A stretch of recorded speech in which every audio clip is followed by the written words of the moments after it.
안녕하세요. 욥기 강의의 김재용 목사입니다. 한 주간 평안하셨습니까? 벌써 대림절 둘째 주일을 저희들이 맞이하고 있습니다. 욥기 강의도 반 이상이 지났고 오늘 지나면 3번밖에 안 남았는데요. 여러분들이 욥기 강의를 통해서 또 하나님이 주시는 그 의미들을 잘 깨달으셨는지 많이 궁금합니다. 아무쪼록 이 부족한 저를 통해서 욥기를 통한 하나님의 지혜를 발견하실 수 있기를 간절히 바랍니다. 기도하고 시작하겠습니다. 예수님의 오심을 기다리는 이 대림절 기간, 저희들이 욥기를 통하여 하나님의 말씀을 듣게 하시고 또 욥기 공부를 할 수 있도록 인도하여 주시니 감사합니다. 하나님, 인간의 모든 지혜로 하나님의 뜻을 다 깨달을 수 없음을 우리가 인정하며 이 말씀을 보게 하여 주시옵소서. 그래서 그 놀라운 하나님의 신비를 하나님이 보여주시는 것만큼 또 내 믿음이 감당하는 만큼 깨달아갈 수 있도록 인도하여 주시옵소서. 오늘도 부족한 종과 함께하여 주시고 이 영상을 보는 모든 분들에게 성령의 충만함을 허락하여 주옵소서. 예수님 이름으로 기도합니다. 아멘. 네, 오늘은 주제가 이겁니다. 빛을 발했건만 어둠이 깔립니다. 원래는 그 복을 발았더니 화가 왔도다라고 하는 욥기 30장에 있는 말씀을 가지고 좀 다른 번역본으로 제가 제목을 좀 해봤습니다. 말씀에 들어가기 전에 또 한번 생각해 볼 말씀이 부분이 겁니다. 만약 여러분 인생의 최후 변론의 날이 다가왔을 때 여러분은 무엇이라고 말씀하시겠습니까? 물론 이것이 뭐 유언이라고 해도 좋고요. 또 다른 여러분들의 말씀으로 해도 좋습니다. 여러분들은 마지막 인생의 날에 이제 하나님 앞에 섰을 때 여러분들의 인생을 평가했을 때 여러분들은 무엇이라고 얘기하겠습니까? 성경은요, 로마서에 보면은 각자 자기의 말을 직고한다 그랬거든요. 그러니까 여러분들이 하나님의 심판대 앞에 섰을 때 직접 모든 우리의 혀가 하나님 앞에 직접 고해야 된다라고 얘기하고 있습니다. 여러분들은 어떤 말씀을 하시겠습니까? 오늘 욥기의 이 공부를 통해서 여러분들도 이 질문을 한번 생각해 보시면서 나아가셨으면 좋겠습니다. 오늘은 28장에서 31장까지의 내용입니다. 여태까지는 좀 끊어서 읽었는데 드디어 욥의 전체의 텀을 한 번에 또 읽게 됐습니다. 큰 주제는 지혜는 어디서 찾을 수 있을까? 사실은 이제 뭐 최후 변론이라고 얘기하지만 28장은 이제 지혜에 대한, 그죠? 세 친구들과의 어떤 변론이 다 끝나고 욥이 갑자기 지혜에 대한 이야기를 하고 있죠. 그리고 이제 29장부터 31장까지가 실제적으로 최후의 변론이 나오는 장입니다. 물론 이 안에서도 29장은 과거의 욥의 모습, 그죠? 30장은 현재의 욥의 모습이고, 그 다음에 31장은 이제 욥이 하나님 앞에 이야기하는 이 법정인 어떤 논리를 통해서 자기가 무죄임을 증명하는 거죠. 이런 과정으로 진행되어 있습니다. 이 부분들을 함께 하나하나 좀 보도록 하겠습니다. 먼저 지혜는 어디서 찾을 수 있을까요? 욥은 28장 1절에서 11절까지 해서 인간의 위대함을 이야기하고 있습니다. 여러분, 하나님께서 우리 인간을 창조하시면서 말씀하셨던 내용이 뭐죠? 1장 28절에 보면 생육하고 번성하여 땅에 충만하라 라고 얘기했습니다. 이 말을 여기 사실 이 충만하고 번성하고 다스리라 이 말이 원래 침략하다 이런 말이 있지만, 그러나 그러한 모든 침략도 궁극적으로는 뭐죠? 이 충만하고 번성하는 거에 달려져 있습니다. 그래서 인류는 그러한 번성함을 향하여 지금까지 달려왔죠. 인간이 이제 가지고 있는 고대에서 가장 위대한 발명이라고 하면 뭘까요, 여러분? 불이죠, 불. 그죠? 이 불을 통해서 인간은 따뜻함, 그리고 구워 먹는 것, 그리고 불을 이용한 여러 가지 것들을 감당했습니다. 특별히 창세기 11장에 보면은 바벨탑을 쌓잖아요. 바벨탑을 쌓을 때 그들이 벽돌을 지었다라고 얘기합니다. 벽돌은 우리가 보는 흔히 보는 그런 돌이 아니라 이제 깎아진 돌이잖아요. 그럼 이 돌을 어떻게 만들 수 있을까요, 여러분? 벽돌이나 시멘트 이런 콘크리트를 어떻게 만들 수 있을까요? 그것은 바로 불을 이용한 것입니다. 그러니까 인간은 이런 불을 이용할 줄 알므로써 엄청난 발전을 이루어지게 된 거죠. 또 하나 뭐가 있을까요? 용어 중에 호모 파베르라고 하는 단어가 있습니다. 이거는 도구를 만드는 인간이라는 뜻이죠. 인간은 불을 이용해서, 그리고 이 도구를 이용해서 문명을 발전시켰습니다. 그래서 이제 도구를 이용한 인간으로 인해서 나라가 이게 시대가 바뀌는 거죠. 돌을 사용해서 석기 시대, 또 불을 이용해서 청동기를 만들고 청동기 시대, 그 다음에 철을 하려면 또 불이 필요하잖아요. 대장간 쾅쾅쾅 두드리면서 그러한 철기 시대가 왔고요. 종교개혁은 뭘까요, 여러분?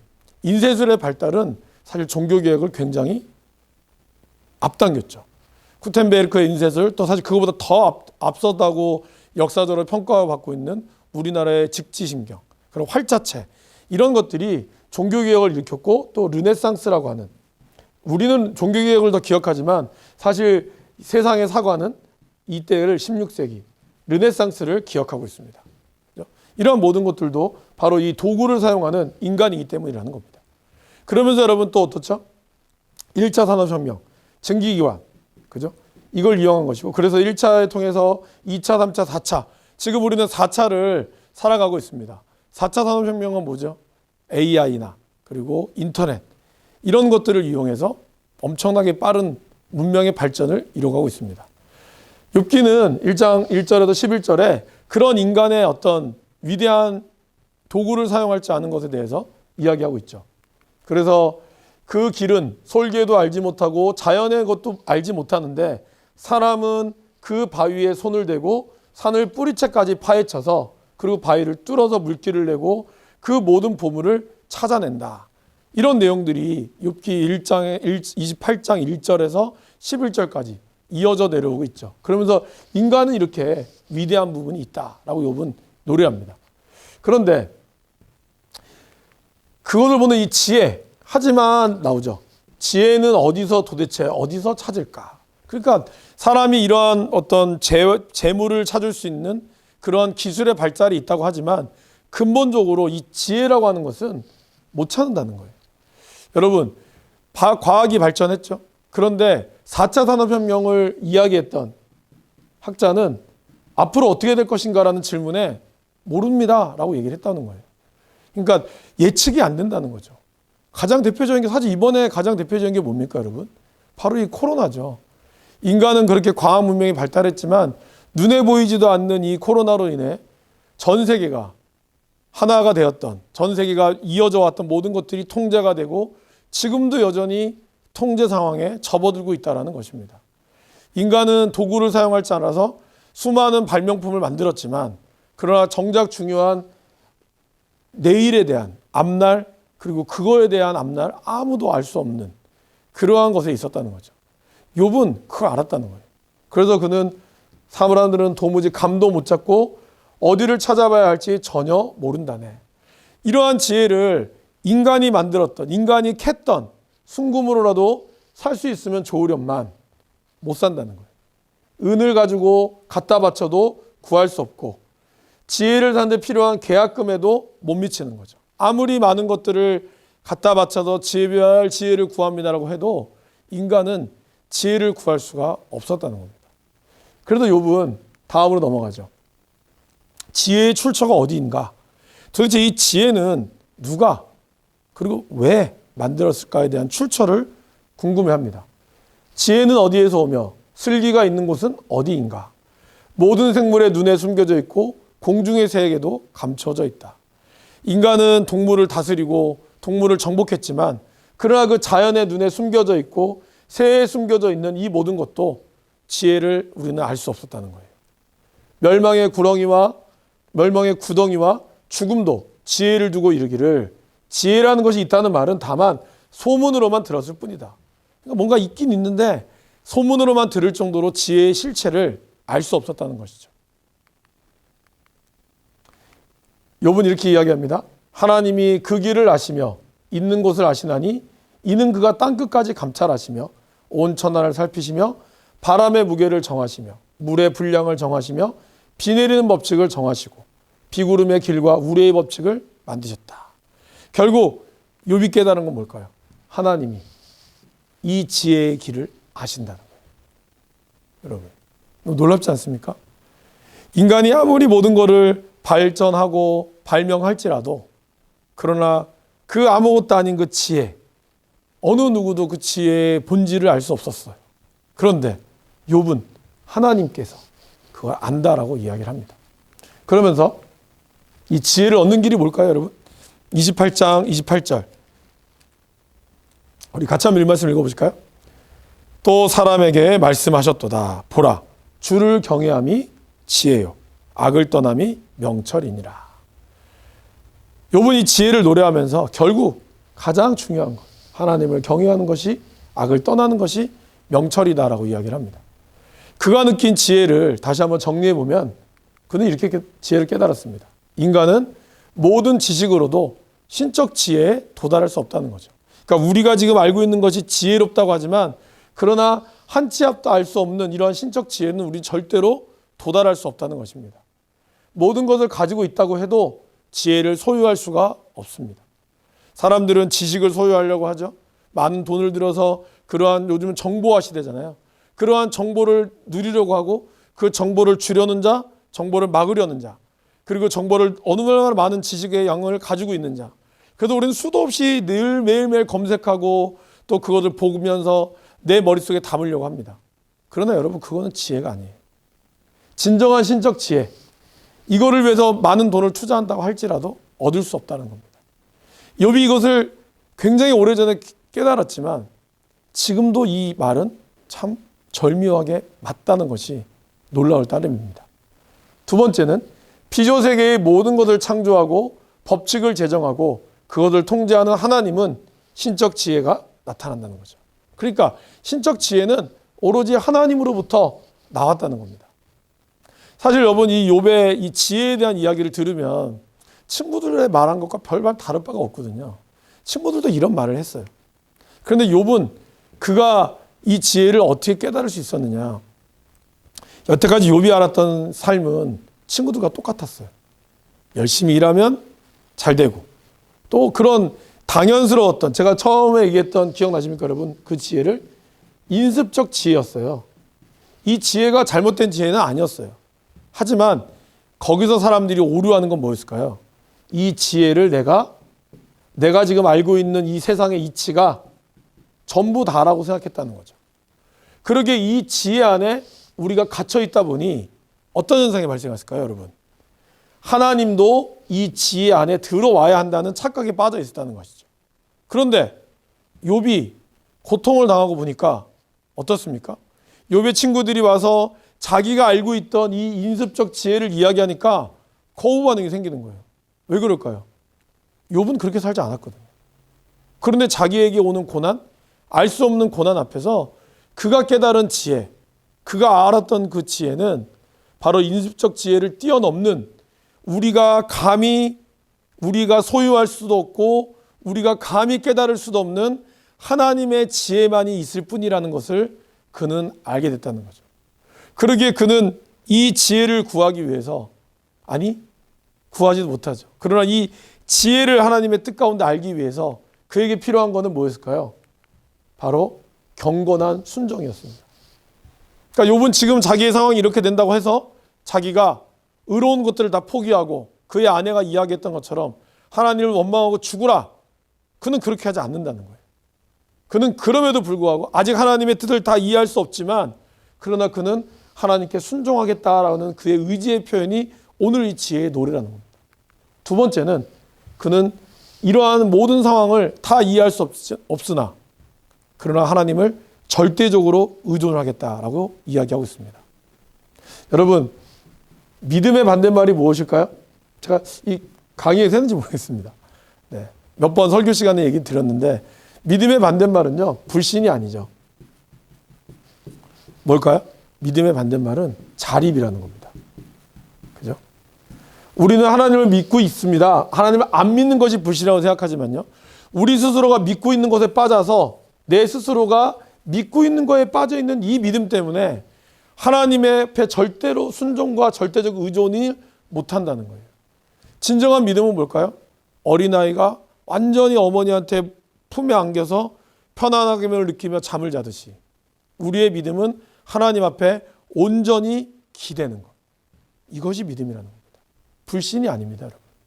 결국 욥은 하나님 앞에 이 지혜를 깨달았면서 하나님 앞에 말씀대로 살겠다는 순종과 이 모든 것을 알 수 없으나 그러나 나는 하나님을 온전히 의지하고 절대적으로 하나님만을 바라보겠다라는 의미에서 이 28장을 노래에 불렀다는 것입니다.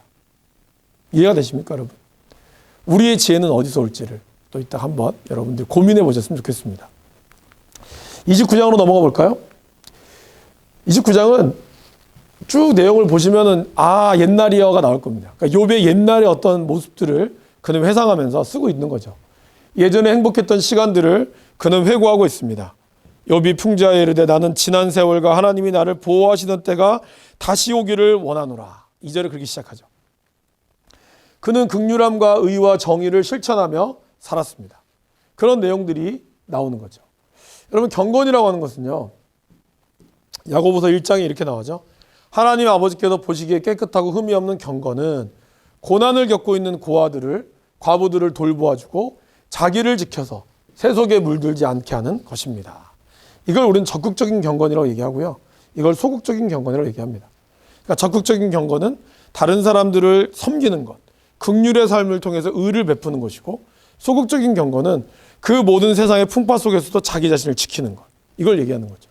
근데 욥은 그러한 의와 정의를 실천하며 살았던 진정으로 경건한 사람이었다는 것을 29장을 통해서 그는 고백하고 있습니다. 11절에서 13절 말씀해 보시면 내 소문을 들은 사람들은 내가 한 일을 칭찬하고 내가 한 일을 자랑하고 다녔다. 내게 도움을 청한 가난한 사람들을 내가 어떻게 구했는지, 의지할 데가 없는 고아를 어떻게 보살펴 줬는지 이 사람들이 자랑했다는 거죠. 비참하게 죽어가는 사람들도 내가 베푼 자선을 기억해주고 죽을 때에도 이 사람을 욥을 칭찬해 주었다는 것입니다. 과부들의 마음도 즐겁게 해주었던 만큼 욥은 그 당시에 하나님 앞에 자기 자신을 지켰을 뿐만 아니라 이웃을 향한 의와 정의도 실천했던 사람이었습니다. 그런데 이제 30장, 과거의 그의 그러한 모습이 30장으로 오면서 어떻게 바뀌었을까요, 여러분? 한마디로 복을 받았더니 화가 왔구나 라는 거였어요. 30장 1절, 9절, 16절 앞에를 보시면 이렇게 나오죠. 그러나 이제는, 9절에도 이제는, 16절에도 이제는 현재의 상황으로 돌아온 자기의 모습을 그리고 있습니다. 그러나 이제는 아닐세. 이제 나는 저들의 비웃음거리요 나이 어린 불량배와 애송이들의 조롱거리가 되었네. 그렇게 존경받던 욥은 그의 어떤 인생의 결과가 비참하니까 이제 사람들이 어떻게 돌변해요? 비웃고 조롱거리가 되어버리고 말았다는 것이죠. 16절 17절 나는 이제 기력이 쇠하여서 죽을 지경에 이르렀다. 욥은 건강했거든요.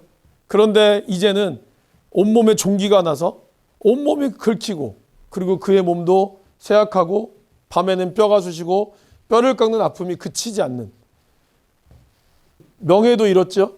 그다음에 육체적인 어떤 건강도 잃어버리는 이러한 상황 가운데 있었습니다. 그러나 여러분, 더 욥을 슬프게 한 건 무엇이었을까요? 이 모든 것의 원인이, 이 모든 상황들이 하나님이라고 생각했던 거죠. 보세요. 누군가 나의 옷을 세차게 잡는구나. 나의 옷깃을 휘어잡아 수렁에 내던지며 마침내 이 몸은 티끌과 재가 되고 말았네. 내가 당신께 부르짖었사오나 당신께서는 대답도 없으시고 당신 앞에 섰사오나 보고만 계십니다. 여기서 당신은 누구죠? 하나님이죠. 내가 하나님께 부르짖었더니 오히려 하나님은 얘기하지 않으셨다는 거예요. 그래서 26절에 내가 바라던 행복은 오지 않고 화가 들이닥쳤구나. 빛을 발았더니 어둠이 밀어 닥쳤구나. 그는 이렇게 이야기하고 있다는 것입니다. 31장에서는 그가 이러한 과거와 현재의 모습을 얘기하면서 그는 나는 그럼에도 불구하고 무죄요 라고 얘기합니다. 법정 고소의 어떤 장르가 여기서 추가가 됩니다. 그러니까 법정에서 고소를 하고 그거에 대한 무죄를 증명하기를 바라는 욥의 어떤 의지가 31장에 잘 나와 있죠. 예배자로서 욥은 하나님 앞에 자신의 무죄함을 등장합니다. 하경택 교수님께서 욥기 전공자신데요. 이 교수님께서는 이 31장을 예배자로서의 모습으로 이야기를 합니다. 이스라엘은 순례의 길을 떠나잖아요. 그럼 예루살렘 성전 앞에 섰을 때 그 앞에 성전 문지기와 제사장들에게 묻는답니다. 하나님 앞에 예배에 들어갈 수 있는 어떤 자격, 그때 예배를 하는 이 제사장과 성전 문지가 이야기를 한다고 하죠. 어떠한 삶을 살아야 한다.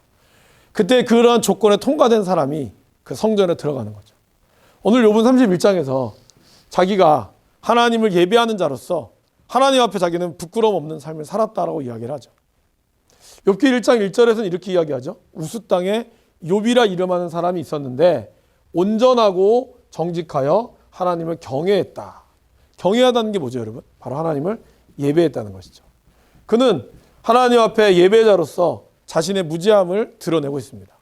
그래서 이거를 31장을 하경택 교수는 총 10가지로 분류를 했습니다.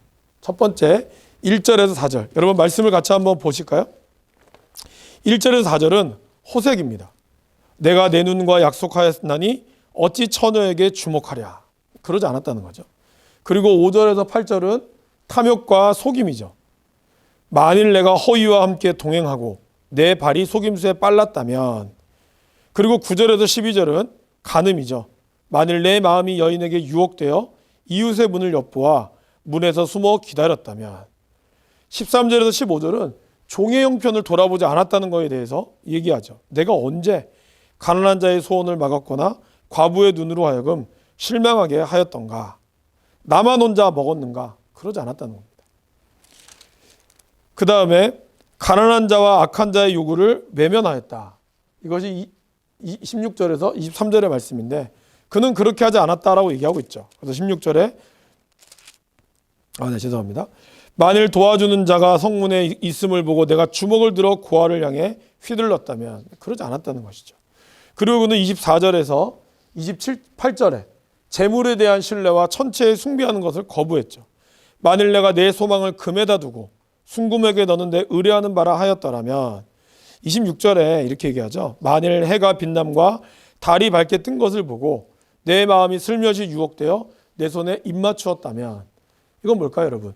입을 맞춘다는 것은 어떤 왕이, 신하가 왕에게 갔을 때 입을 대면 입을 맞추잖아요. 그래서 그 에스더도 그 모르드게와 유대인을 구하려고 할 때 금식하고 난 다음에 왕의 이 금규에 입맞춤을 하잖아요. 그런 것처럼 해와 달의 화려함을 보고 그것에 입맞췄다. 이거는 그걸 숭배했다는 거죠. 근데 욥은 그렇게 하지 않았다라고 얘기하는 거죠. 그리고 적에 대한 미움과 손님에 대한 호의가 29절에서 32절에 나오죠. 내가 언제 29절입니다. 나를 미워하는 자의 멸망을 기뻐하고 그가 재난당함으로 즐거워하였던가. 그리고 그는 33절 34절 죄를 숨김. 내가 언제 다른 사람처럼 내 악행을 숨긴 일이 있거나 나의 죄악을 나의 품에 감추었는가. 여러분 여기서 좀 주목해 볼 건 뭘까요? 욥의 무죄가 죄가 없다였습니까? 아니죠, 여러분. 이게 굉장히 중요한 겁니다. 욥의 문제는 죄가 없다는 게 아니라 자신의 죄를 고백했다는 겁니다. 저와 여러분들이 죄 없이 살 수 있을까요? 없습니다, 여러분. 우리는 마음으로 짓는 죄까지도 하나님 앞에 의로울 수 없거든요. 문제는 그 죄를 솔직히 인정하고 우리가 그 죄 앞에 우리의 공동체와 또 누군가에게 용서를 구하고 회복을 하느냐. 이게 중요한 거거든요. 욥은 그랬다는 거죠. 죄를 숨기지 않았다. 그러면서 그는 그러한 이런 것들을 바탕으로 해서 제발 나를 좀 고소해달라. 그래서 법정에서 시비를 가려보자. 뒷말만 무성해서 내가 죄가 있니 없니 얘기하지 말고 재판장 되시는 그분 앞에 내 이야기를 들어달라 하고 나를 고소해서 재판장 앞에 섭시다. 그렇게 이야기했다는 거예요. 그리고 그는 마지막 10장 10번째 경작지에 대한 폭력. 그러니까 땅이 피를 흘리며 이렇게 나오죠. 만일 내 밭이 나를 향하여 부르짖고 밭이랑이 함께 울었다면. 그러니까 땅의 울음소리. 땅의 울음소리는 보통 어떨 때 나올까요? 가인이 아벨을 죽이고 나서 하나님이 얘기했죠. 내 아우의 핏소리가 들린다고. 그러니까 땅에 묻었잖아요. 그 핏소리. 그리고 출애굽할 때 이스라엘 백성들의 그 외침. 하나님은 그걸 듣고 모세를 택하였다는 거죠. 그러니까 이 땅에 대한 폭력은 곧 사람에 대한 어떤 그 살인이나 아니면 임금을 제때 주지 않았던 그러므로써 오는 어떤 사람들의 외침을 통곡 소리를 대변하는 것이죠. 중요한 것은 이 모든 것들이 욥에게는 해당되지 않는다라고 그는 과감하게 확신 있게 이야기했다는 것입니다. 35절에 37절에 이 고소장에 대한 내용이죠. 여러분 같이 한번 읽어보실까요? 35절에서 37절. 누구든지 나의 변명을 들어다오 나의 서명이 여기 있으니 전능자가 내게 대답하시기를 바라노라. 나를 고발한 자가 있다면 그에게 고소장을 쓰게 하라. 내가 그것을 어깨에 매기도 하고 왕관처럼 머리에 쓰기도 하리라.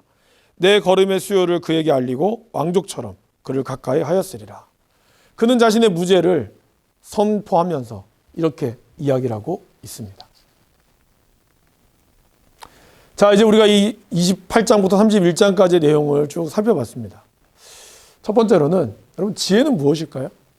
오늘 여러분들이 28장을 다시 한번 읽으시면서 욥이 이야기했던 지혜, 이 땅에서가 요구하는 지혜와 신적 지혜는 우리가 어떻게 얻을 수 있을까요? 우리는 지식이 점점점 풍만해지고요. 세상의 모든 것들이 뭐 유튜브나 지금 다 나오잖아요, 요즘에. 구글 검색만 해도 웬만한 지식들을 다 알 수 있습니다. 근데 그것을 우리가 이 땅의 모든 걸 알 수 있다라고 착각하는 사람들이 굉장히 많다는 거죠. 그래서 어떠한 학자는 신은 없다. 인간은 이성으로만 완벽하게 아름답게 만들 수 있다라고 하지만 그러한 사람조차 이 코로나의 문제를 해결하지 못하잖아요. 앞으로의 미래를 해결할 수 있을까요, 여러분? 없습니다. 어쩌면 동물들은요, 양육 강식처럼 도덕과 윤리도 없지만 그들은 그렇게 해서 생태계를 보존하고 있습니다. 근데 인간은 도덕도 있고 윤리도 있고 모든 것을 갖고 있음에도 불구하고 왜 이렇게 생태계가, 인간의 생태계는 이렇게 멸망으로 가까워져 갈까요? 진정한 신적 지혜는 무엇일까요, 여러분? 한번 고민해 보셨으면 좋겠습니다. 두 번째는 여러분의 과거, 현재, 미래의 모습은 어떨까요? 욥이 생각했던 과거, 그 다음에 지금의 현재, 앞으로 그의 미래가 꿈꾸는 것들이 있죠. 여러분들의 과거는 어떠하셨어요? 예수님 믿기 전의 과거? 아니면 예수님 믿고 있었어도 지금 현재의 모습과 여러분의 과거의 모습, 그리고 그 모습에 나의 미래의 모습은 어떨까요? 한번 생각해 보셨으면 좋겠습니다. 마지막으로 나의 삶은 하나님 앞에서 어떤 모습이겠습니까? 첫 번째 우리 가장 했던 제가 질문 기억나시죠? 하나님 앞에 섰을 때 여러분 욥처럼 나는 당당합니다라고 이야기할 수 있습니까? 그렇게 확신이 있습니다라고 이야기할 수 있습니까? 지금은 너무나 불확실의 시대예요. 그래서 기독교의 어떤 절대성이 사람들로부터 배타적이라고 인정을 받고 있죠. 여러분 그러나 구원에 있어서 하나님의 창조에 있어서 배타적인 마음을 저는 당연히 지녀야 된다고 생각합니다. 왜? 우리가 가지고 있고 믿고 있는 건 진리이기 때문에. 이 진리에 대한 배타성을 우리는 포기해서는 안 됩니다, 여러분.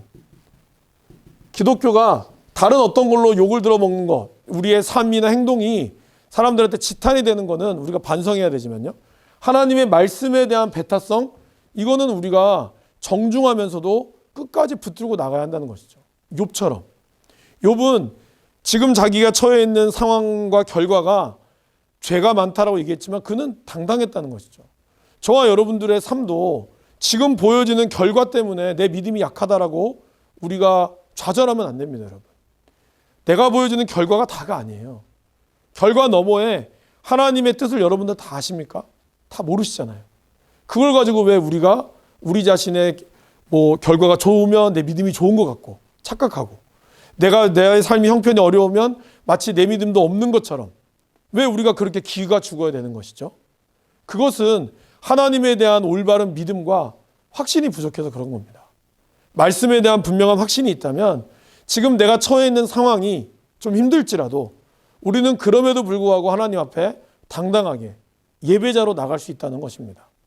그러기에 상황에 따른 것이 아니라 정말 하나님 앞에서, 사람 앞에서 내 믿음의 모습을 보여주지 마시고 하나님 앞에서 내 믿음이 의로운가를 봐야 한다는 것이죠. 말세가 되면 사도 바울은 그렇게 얘기했죠. 경건의 모양은 있지만 경건의 능력은 부인한다고. 그것이 지금 우리의 모습일 수 있습니다. 교회 안에서도 세상과 적당히 타협하며 들어와요. 진정한 회개가 있어야 되는데 회개 없이 이 교회에서 내가 오랫동안 봉사를 많이 한 걸로, 내가 이 교회에서 아주 오랫동안 어릴 때부터 다닌 걸로, 그래서 죄가 있어도 살짝 덮어주고 조용히 있다가 다시 나오는 이러한 잘못된 공동체의 모습이 하나님 앞에 정말 떳떳할 수 있을까요, 여러분? 그 모습 앞에 우리가 같이 동조해서 될까요? 이걸 우리가 잘 생각해 볼 필요가 있다는 겁니다. 진정으로 하나님 앞에서, 하나님의 심판대 앞에서 저와 여러분들이 모두 다 직고해야 될 때 우리가 직접 이야기할 수 있을까요? 이걸 우리가 묵상해 봤으면 좋겠습니다. 그리고 난 다음에 내가 믿는 예수 그리스도를 여러분들이 당당하게 이번 한 주간 누군가에게라도 전하셨으면 좋겠습니다. 예수 믿는 것이 부끄러우십니까? 코로나가 막 터지고 나서 어떤 우리 젊은 집사님이 그러시더라고요. 또 특별히 그때 교회에서 또 많이 나서 교회를 막 욕할 때 좀 부끄러우셨대요. 저도 사실 그럴 수 있을 것 같아요. 그러나 우리가 뭐 교회를 부끄러워할 수는 있어도 예수님을 부끄러워해서는 안 되죠. 저와 여러분들이 예수님을 당당하게 전할 수 있는 이번 한 주간 되셨으면 좋겠습니다. 두 번째는 어디까지 여러분 하나님께 맡겨보시겠습니까? 우리가 하나님을 절대로 의존한다고 얘기했죠. 그럼 여러분들이 진짜로 하나님께 맡길 수 있는 것이 어디까지인지 여러분 삶에 적용해 보셨으면 좋겠습니다. 이번 주 읽을 말씀은요, 욥기 32장에서 36장, 바로 엘리후에 대한 겁니다. 엘리후에 대한 내용이 좀 크게 두 부분으로 나눠지는데 그냥 전체적으로 한 번을 다루고, 왜냐하면 이제 이제 세 번 남았잖아요. 엘리후 한 번 다루고, 두 번째는 하나님과 욥의 마지막을 좀 다뤄보려고 합니다. 그래서 32장, 36장까지를 꼼꼼하게 한번 읽어보시고, 제가 전체적으로는 훑고 아마 자세하게는 가지 못할지라도 여러분들은 말씀을 잘 꼼꼼하게 읽어보셨으면 좋겠습니다. 그리고 이 구강을 보신 분들은 저에게 문자나 저희 채널에 댓글을 달아주셨으면 좋겠습니다. 이것으로 여러분들의 어떤 숙제와 출석을 가름하고자 합니다.